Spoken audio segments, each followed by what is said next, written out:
It was in September of 1958 when these red-top towers were upstaged by the beauty of Marilyn Monroe.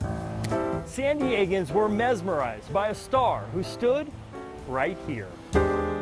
We've rediscovered several minutes of never-before-seen silent outtakes of Marilyn Monroe. Marilyn was really at the height of her fame.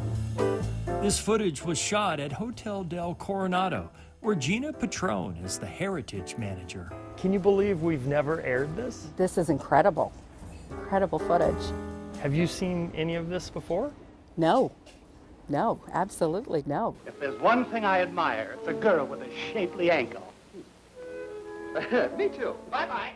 The outtakes were shot on the set of Some Like It Hot, which starred Marilyn, Tony Curtis, and Jack Lemmon. I have never read a comedy script.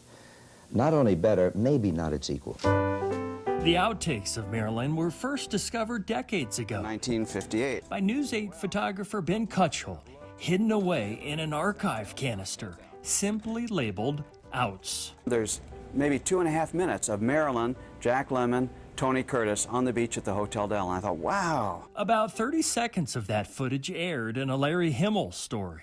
There she is. Looks like in between takes. But these images have never been seen before. We spotted another star in those outtakes. Jamie Lee Curtis was also on the beach that day. Sort of. Tony Curtis was married to Janet Leigh, who you may remember from the movie Psycho. Janet Leigh was pregnant. She was pregnant with Jamie Lee Curtis at the time of filming. And she wasn't alone. Marilyn was also pregnant during the shooting of Some Like It Hot. I'm terribly sorry.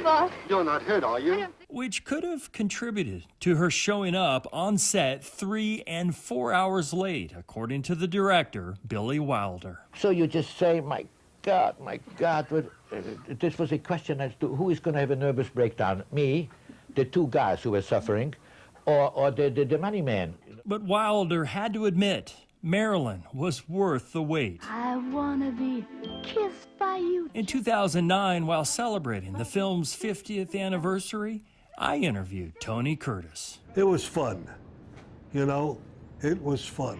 We could have had 3 weeks in Florida, all expenses paid. He laughed about the movie's plot after he and Lemmon witnessed a mob shooting and dressed up as women to escape. What's the matter now? How do they walk in these things? Walking in high heels was a first for Curtis. Let's throw another log on the fire. But kissing Marilyn Monroe is what he remembered most. Curtis told me Marilyn devoured him. She was a very beautiful woman. Very beautiful. The lost footage also shows Marilyn with her husband at the time, playwright Arthur Miller. Both unaware Marilyn would suffer a miscarriage 2 months later. And just when you think you've seen it all and you've learned everything there is, it's wonderful to discover something like this that really brings it to life. What a chapter in San Diego history. Absolutely. 11 presidents have stayed at the Del, but no one made San Diego's crown jewels shine like the magic of Marilyn. That's fantastic. Absolutely wonderful footage. In the zevely-zone, It's priceless. Jeff Zevely, News 8.